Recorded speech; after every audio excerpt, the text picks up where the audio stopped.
खुलुमबाय। दिनै आं मोनसे गोदान ब्लग नोंथांमोननि थाखाय लानानै फैदों। बे ब्लगाव आं स्पेशली बर'नि बाथौ धोरोम आरो बिनि माखासे थाथ'फोरखौ लानानै सुंद'बै सावरायनो नाजानाय जागोन। मानोना गोबाव समनिफ्राय आंखौ गोबां बाथौ सिबियारिफ्रा नोंथांनि JSP Advice 365 चेनेलाव बाथौ धोरोमनि सायाव बारा कन्टेन्ट लाबोनाय नुवा होननानै बुंबाय दं आरो धोरोमनि बिथिङाव नोंथांनाव मोनसे कन्टेन्ट लाखिनानै दोनोब्ला खोब मोजां जागौ सम सम। मानोना धोरोमनि जोहै गोबां सुबुंफ्रानो गोबां गियान आरजिनो हायो आरो मोजां आखु दानो हायो। बेनि सायाव नोंथाङा JSP Advice 365 चेनेलाव कन्टेन्ट खालाम होननानै गोबां सुबुङानो आंखौ खावलायबाय थादोंमोन। आं बिथांमोननि खावलायनायखौ लाखिनानै दिनैहाय बाथौ धोरोमनि सायाव मोनसे कन्टेन्ट खालामनो नागिरनाय जादों। बे कन्टेन्टआनो जाहैबाय बाथौ धोरोम। बे कन्टेन्टआनो जाहैबाय बाथौ धोरोम आरो बर' माहारि आरो बे बाथौ धोरोमनि गेजेरजों जों मा मोननो हायो बेनि सायाव आं सावरायनो नाजानाय जादों। गुबैयै बाथौ धोरोमनि सोमोन्दै गुवारै बुंनांगौ होननानै आं साना। धोरोम सोदोबखौ बाथौ फोसावगिरि बिथां हरेश्वर मुसाहारिया बुंदों, दो माने दबथायनाय बा दोनदाल बायदि गोसोखौ हमथानो थाखाय धोरोम नांगौ। दो माने दबथायनाय, हो माने हमथानाय, रो माने रोंनाय गियान, म माने मुक्ति। हमथानाय, रोंनाय आरो गावखौ उदांस्रि मुक्ति खालामनो नागिरनायानो धोरोम एबा अहिंसानि खान्थिजों सोलिनायानो जाहैबाय धोरोम। मानोना धोरोमा जोंखौ फोरोङो रावखौबो हिंसा खालामनाङा, रावनिबो इनाय मावनाङा, रावनिबो दोन दौलखौ सिख'नानै लानो नाजानाङा आरो बयखौबो न'खरसेनि बादि जों नोजोर होनांगौ। गुबैयै बुंनो थाङोब्ला धोरोमखौ गोदो गोदायनि आबै आबौआ धोरोमनि जै मोनसे माहारिखौ माबोरै खोमथायै बा सैथोजों दावबायहोनो हायो बेखौ मोनसे बिजों महरै लानानै धोरोमाव दिक्षा होनानै गोबां मानसिफोरखौ गियान आखल आखु आरो सोलोंथाइ होनो नाजाबोबाय थानायखौ जों नुनो मोनदों। दा थोंजोङै बुंनो थाङोब्ला धोरोमा जाबाय अहिंसानि खान्थिजों सोलिनाय, रावखौबो इनाय खालामैयानो जाबाय धोरोम। दा बे धोरोमखौ लानानै गोबाङानो गोबां दान्थे बिदान्थे जायो। बांद्राय धोरोमखौ लानानै जों गरामि जायोब्ला मोनसे हारिनि राव हारिमु सोदोमस्रिया बबेबा मोनसे हारिजों मुगैजानायबो जानो हायो। आथिखालाव दुलाराय बाथौ गौथुम थामहिनबा बाथौ महासभा जोनोम जानाय लोगो लोगो जों गोदौनि जोनोम जानाय लोगो लोगोनो जों गोदोनिफ्राय आबै आबौफ्रा दाउ, अमा, फारौ, मैसो दाननानै फुजा खालामनाय बा खेराइ माराय होनाय बेफोर खान्थिखौ फोसाबफिननानै गोदानै बाथौ धोरोमखौ बयनिबो मेगनाव बा बयनिबो नोजोराव मोनसे धोरोम बा मोनसे नेरसोनथि गोनां धोरोम बा सिरिबां थामहिनबा डिसिप्लिन गोनां मोनसे धोरोम खालामनो थाखाय बाथौ महासभाया गोदो गोदायनिफ्रायनो नाजाबोबाय थादों आरो बिथांमोननि नाजानायनि जोहै दिनै बाथौ धोरोमा गोबां बिथिङाव सोलायबाय।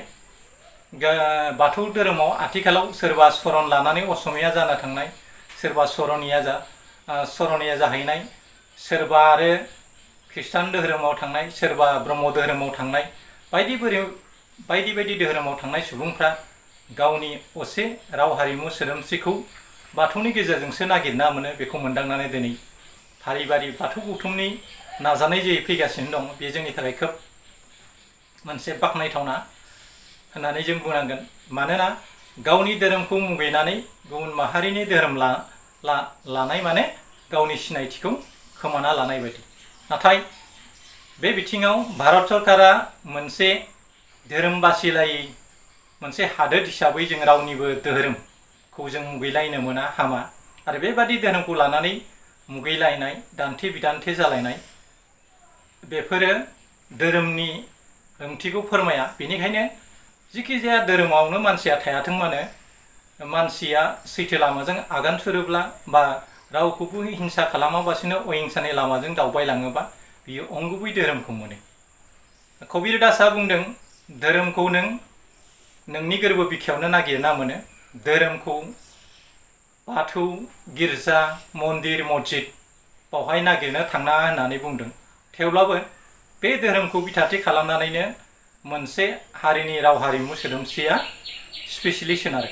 बुंनो थाङोब्ला जोंनि बाथौ धोरोमा मोनसे खोब मेहेरगोनां मोनसे धोरोम आरो बे धोरोमखौ मुलुगनां खालामनो नांगौब्ला जों बाथौ धोरोमखौ खालि बर'फोरनि गेजेरावल' जों फोसावनो नाजायोब्ला जोंनि धोरोमा इन्टारनेशनेल धोरोम जानाय नङा। जेरै खृष्टानफ्रा हिन्दु, मुस्लिम, इसाई जिखि जाया माहारिनि मानसिखौनो बिथांमोना बजबनानै गावसोरजों लानानै थाङो, जायनि जाहोनाव दिनै खृष्टान धोरोमा बुहुमावनो मोनसे गेदेर धोरोम जानो हादों। दा बेखायनो जोंबो जोंनि धोरोमखौ बर'फोरनि गेजेरावल' दोनाबासिनो बे बाथौ धोरोमखौ जोङो गोबां सुबुंनो होनो नांगोन। सोरबा असमिया मानसिया बाथौ लानो मोना, सोरबा मुस्लिमा बाथौ लानो मोना, सोरबा हारसाया बाथौ लानो मोना। बेफोरबादि ओंथिनायखौ, बेफोरबादि मुगैलायनायखौ जों गारनांगोन आरो जों बजबना लानांगोन जाहाथे जोंनि बाथौ धोरोमनि गेजेरजों बर'नि राव हारिमु सोदोमस्रिया जाहाथे बांसिन गोसारनो हायो आरो जोंनि धोरोमा बयबो माहारिनि नोजोराव मोनसे गेबें धोरोम जायो।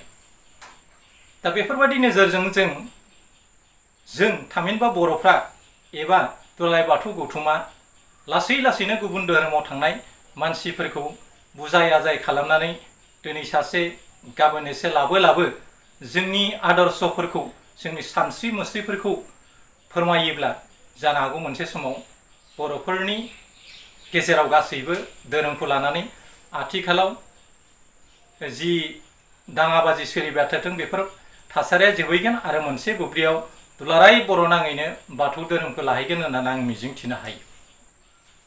मानोना धोरोमा जाबाय मोनसे बिजों, जाय बिजोंनि गेजेरजों नोंनि लागाम गैयि गोसो, गांनाय उखैनाय बा गाज्रि साननायफोरखौ दबथायनो थाखाय मानसिनो धोरोम नांगौ जायो।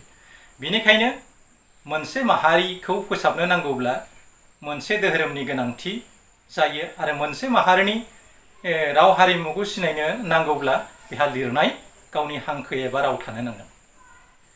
दा बेखौ नोजोर बोनानैनो माखासे मेलेमजिबिफ्रा, माखासे बर'फ्रा आथिखालाव गोरों सुबुंफ्रा बाथौ धोरोम गौथुमनि जोहै गावनि राव हारिमुखौ फोसाबनो नाजानाय जादों। दा बिदिब्ला बाथौआ मा आरो बाथौनि गेजेरजों जों मा फिलसफि मोननो हायो? दा बाथौनि सोमोन्दै गोबाङानो मिथिगौ। बा माने मोनबा गोथौ ओंथि थाखुमानानै थानायनि थाखाय बाथौ जादों। बे बाथौजों माखासे मानि आइडियोल'जि फिलसफिया हाबनानै थादों। मोनबा गोथौ धातु थानायनि थाखाय बाथौ जादों। बे मोनबा धातुआ जाबाय बार, दै, अर, हा, अख्रां।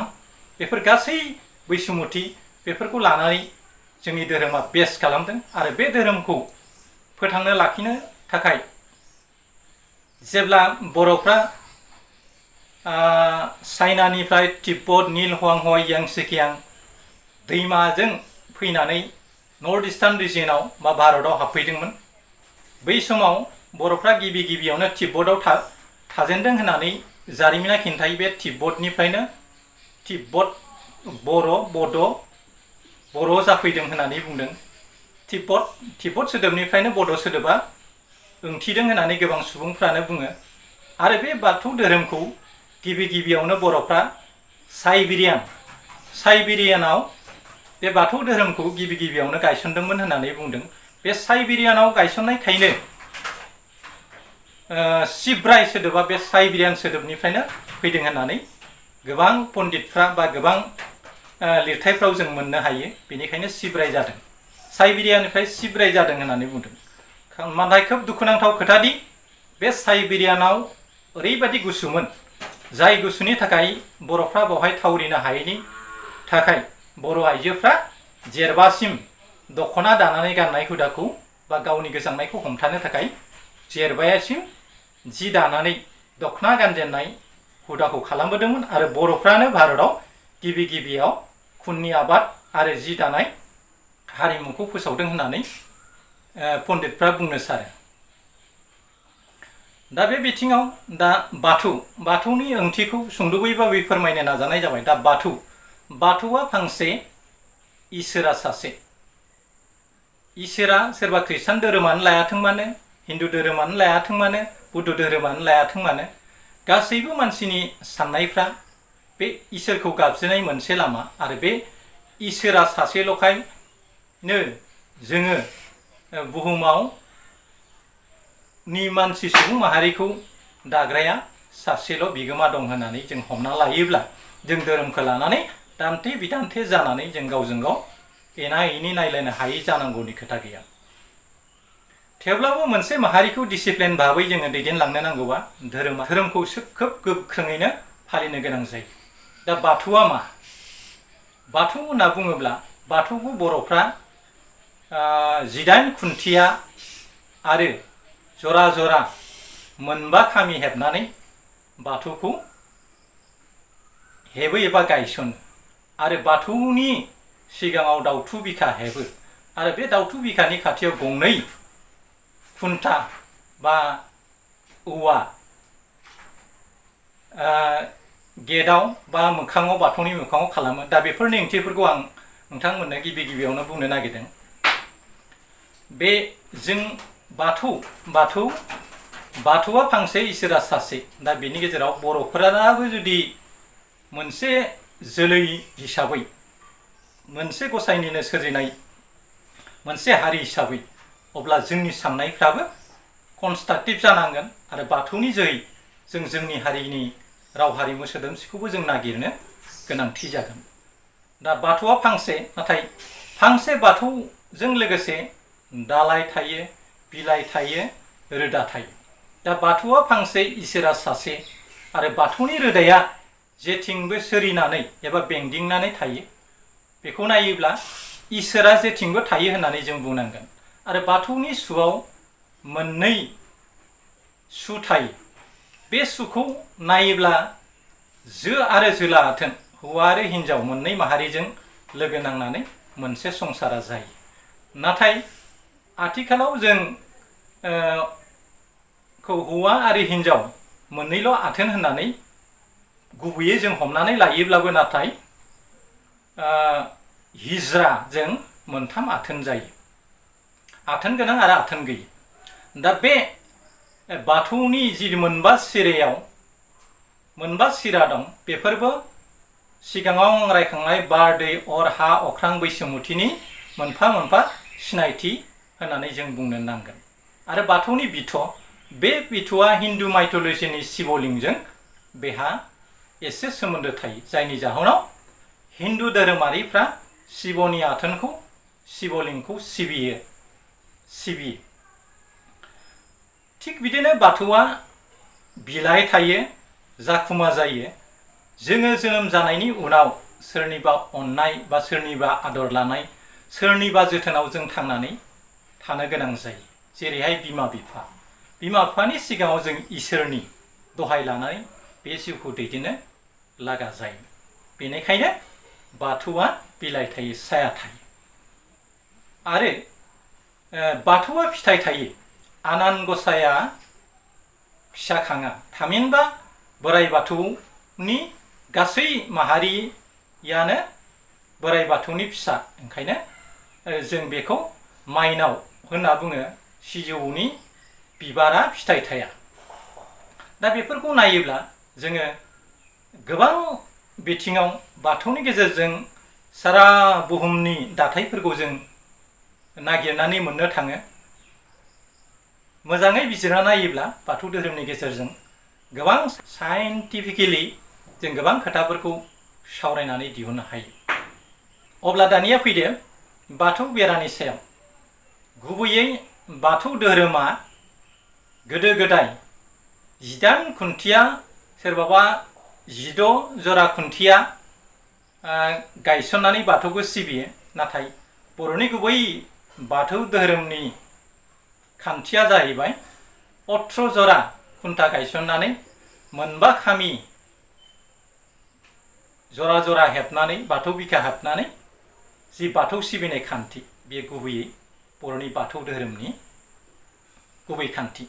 दा बाथौ धोरोम बे 9 सिरा हेबनायानो जाबाय बै बाथौआरि गुरुफोरनि, थामहिनबा बै 18 जरा खुन्थियानि गोदो गोदायनि जुग मुगानि सिगाङाव बाथौ फोसावगिरि सुबुंफोरखौ आहां गुरुनिफ्राय हमनानै मोनसिंसिम लानानै जि बर'नि गेजेराव मोनसे बाथौ धोरोमा बेस खालामनानै थांनानै थाबोदोंमोन बिथांमोननि हौवा आरो हिन्जावखौ सिनायथि लाखिनो थाखाय बै 18 खुन्थिया बा 18 जोन सा गुरुफोरनि नेरसोनखौ लाखिनो थाखाय बेखौ हेबनाय जादों होननानै जों बुङो आरो बाथौनि खुन्थायाव थामहिनबा बावहाय खोमा दानोमोन आथिखालाव खोमा दानला मानोना बे बाथौ गुरुफोरनि बिसि आरो फिसायनि मोनसे सिनायथि होननानै बे खुन्था हेबनायावनो बा खुन्था गायसननायावनो बे ओंथि गायो होननानै आथिखालाव नुबांनो नागिरला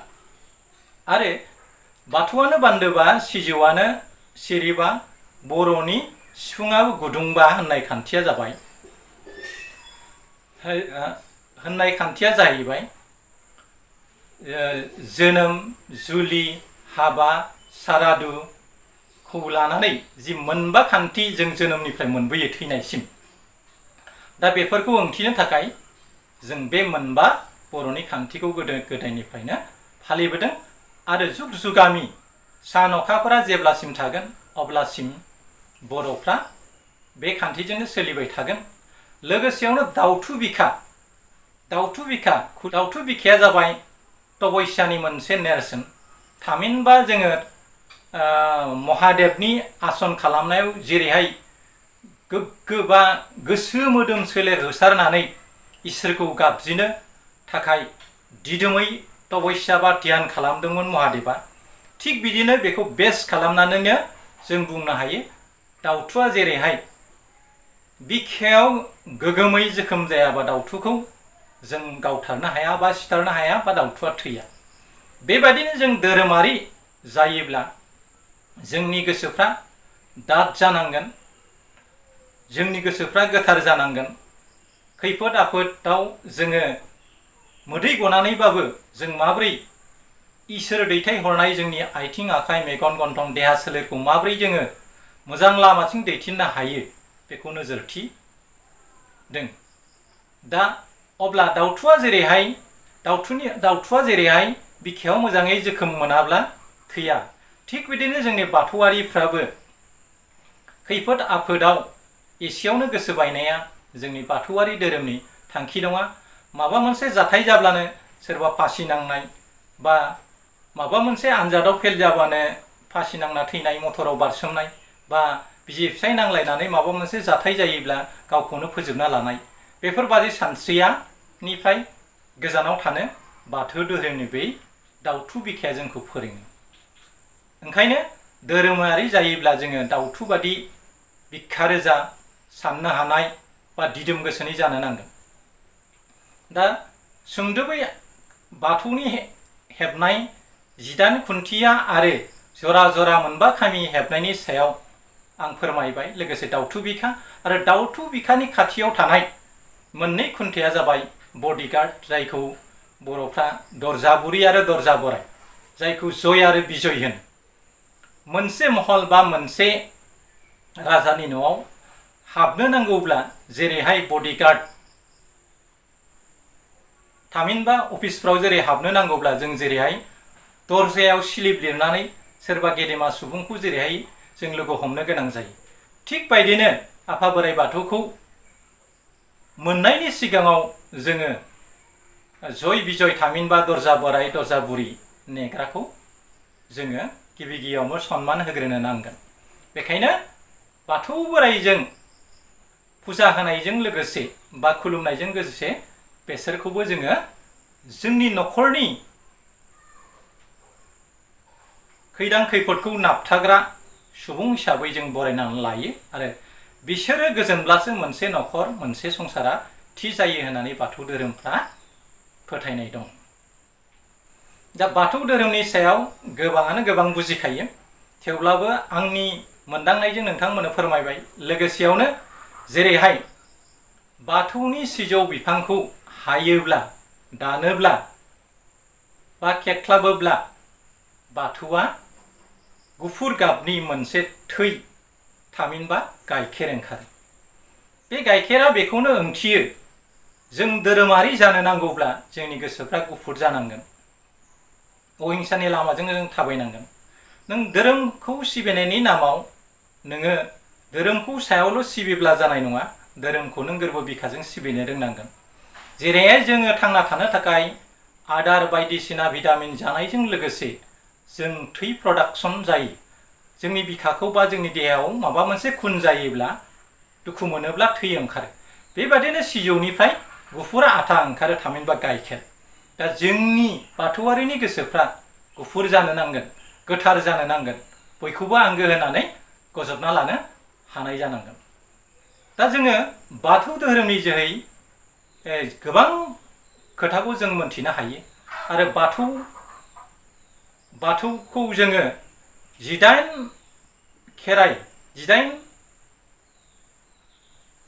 खेराइ जोंहा दङ। जेरैहाय खेराइ गोलाव, खेराइ गोसों, रोनसोद्रि मोसानाय, मुफुर मोसानाय, दौदिनि दाउ थै लोंनाय बायदि बायदि, बेबायदिनो 18टा आयदा बाथौ धोरोमाव दङ। दा बे 18टा आयदानि जोहैबो बर'नि गोबां खोथाफोरखौ जों बेफोरनि सायाव एनालाइसिस खालामनानै नायोब्ला जों गोबां खोथाखौ मिन्थिनो हायो। दा आङो नेक्स्ट ब्लगाव बाथौ धोरोमनि खेराइ 18 मोसानायनि सायाव बेस खालामनानै कन्टेन्ट लाबोगोन। लोगोसेयावनो बाथौ खेराइनाय खेराइ सोदोबा माबोरै जोनोम जादों बेखौल' आं नोंथांमोननो फोरमायनोसै। खेराइ सोदोबा जाहैबाय हान्थु खरायनानै इसोरखौ गाबज्रिनायनिफ्रायनो खेराइ सोदोबा फैदों होनदों। खायसे आरो थे दामनायनिफ्राय खेराइ जादों होननानै बुंदों। नाथाय नैथि ओंथिनायखौ नायोब्ला बे ओंथिखौ जोङो रेजें बिथिङाव लानो हायो। नाथाय इसोरखौ ध्यान खालामनानै खुलुमनायनिफ्राय खेराइ जादों होननानै बुङो। खे माने खरायनाय, हान्थु खरायनाय, रा माने रायसननाय, इ माने इसोर। हान्थु खरायनानै इसोरखौ मोननो लुबैनानै रायसननायानो जाबाय खेराइ। दा अब्ला बाथौनि जोहै मा जों मोननो हायो? आरो बाथौआरिफ्रा बा बर'फ्रा बाथौ धोरोमखौ गारनानै साफ्रोमबो मानसिया गुबुन माहारिनि धोरोमाव थाङोब्ला जोंनि राव हारिमुवा थांनानै थागोन ना थैगोन बेखौबो जों नोजोर होनो गोनां जायो। जायनि जाउनाव सम सम बाथौआरिफोरनि गेजेराव गुबुन धोरोमाव थाङोब्ला मालाबा रायजोफोरनि गेजेराव गोब्राबै मिथिं खुंनानै गावनि धोरोमखौ नेवसिनायनि थाखाय सोरनिबा न'खरखौ एरख'नाय बायदिसिना जानाय जों थासारि नुनो मोनदों। नाथाय बेफोरखौ जोङो खोब बुजायलायनायनि गेजेरजों लाबोनांगोन। गुबुन धोरोम लानाय माने गावनि सिनायथिखौ खोमाना लानाय। सिनायथि गोमानाय माने मोनसे हारिनि राव थुनलाइ हारिमुवा गोमानाय। दा बेफोरबादि जों मानसिखौ बुजाय आजाय खालामना लाबोनांगोन। आं खावलायो साफ्रोमबो बर'फ्रानो जाहाथे बाथौ धोरोमखौ गावनि आंगो धोरोम होननानै खालामना लायो। भारत संबिजिता जोंनो गोबां मोनथाय होदों। बेफोरनि मादाव धोरोमारि उदांस्रिखौबो होदों। दा बेखौ बेस खालामनानै नायोब्ला जों धोरोमनि सायाव रावखौबो इनाय उदखार खालामनो हाया। बेयो आयेन बेरेखा खामानि। जाहाथे बेफोरबायदि थासारि जोंनि गेजेराव जाया। आरो जोंनि धोरोमखौ फोसावनो थाखाय गोरों गोरों सुबुंफ्रा सोरबा असमियाजों, सोरबा बर'जों, सोरबा इंराजिजों, सोरबा हिन्दीजों जोंनि बाथौ धोरोमनि माखासे फिल'सफिफोरखौ जों लिरनो नांगोन। अब्लासो जोंनि बाथौनि जोहै मा ओंथि हाबनानै दं बेफोरखौ गुबुन माहारिनि मानसिफ्रा बुजिगोन आरो बाथौ धोरोमाव दिक्षा लागोन। अब्लासो बेफोरबादि गुबुन माहारिनि मानसिफोरनो जोङो गोबां रावजों लिरनानै जोंनि बाथौनि माखासे आदर्शफोरखौ, खोथाफोरखौ फोरमायोब्ला लासै लासैनो जानो हागौ जोंनि बाथौ धोरोमाव गुबुन माहारिनि मानसिफ्राबो लैहोर लैहोर फैनानै गजबफैगोन आरो बर'नि बाथौ धोरोमा मोनसे समाव इन्टारनेशनेल धोरोम, थामहिनबा मुलुगारि बा मुलुगनां बाथौ धोरोम जाहैगोन। दा मुलुगनां बाथौ धोरोम जानो नांगौब्ला जोङो जोंनि बाथौ धोरोमखौ बा जोंनि आदर्शखौ साफ्रोमबो मानसिफोरनो जोङो मोजां मोनहोनांगोन। गुबुन माहारिनि मानसिफोरनो जोंनि धोरोमखौ मोजां मोनहोनानै जोंनि आखल आखुफोरखौ जों फोसाबनानै जोंनि धोरोमाव बोजबनानै लाबोयोब्ला जानो हागौ लासै लासैनो जोंनि रावाबो जौगागोन, जोंनि धोरोमाबो जौगागोन। फारसेथिं आथिखालाव जोंनि बर' रावखौ जोंनि माखासे सेक्सननि मानसिफ्रा मुगैदोंब्लाबो आथिखालाव बर' रावखौ लानानै सोरबा पोस्ट ग्रेजुएट, डिप्ल'मा बड' डिप्ल'मा कर्सआव लानानै बर' बिफानाव साख्रि मावनाय आरो आथिखालाव बर' मिडियामावबो गोबां माहारिनि मानसिफोरखौ जों फरायनायखौ नुनो मोनो। अब्ला जों बै बर'नि राव हारिमु सोदोमस्रि जायफ्रा गोबाना लादों बिथांमोनखौ जों सनमान होनो रोंनांगोन, बिथांमोनखौ जों बरायनो नांगोन, अब्लासो जोंनि राव हारिमु आरो धोरोमाबो थांनानै थागोन। जोबथियाव आङो जायफ्रा आंनि चेनेलाव गोदान आरो जायफ्रा आंनि चेनेलखौ नायगासिनो दं बिथांमोना दासिमबो साबस्क्राइब खालामाखै, बिथांमोनखौ साबस्क्राइब खालामनो थाखाय आं खावलायबाय। लोगोसेयाव अन्नानै जाहाथे बेफोर कन्टेन्टनि गुमुरफोरखौ गुबुन मानसिफ्राबो मोनथिनो हायो, बे भिडिअखौ बयनोबो फोसावनानै होनो थाखाय बा शेयार खालामगोन होननानै आं मिजिंथिबाय। लोगोसेयाव नोंथांमोननिसिम आंनि खुलुमनाय आरो सिबिनायखौ बावहरनानै दिनैनि कन्टेन्टखौ एसेयावनो फोजोबनाय जाबाय। गोजोन्थों।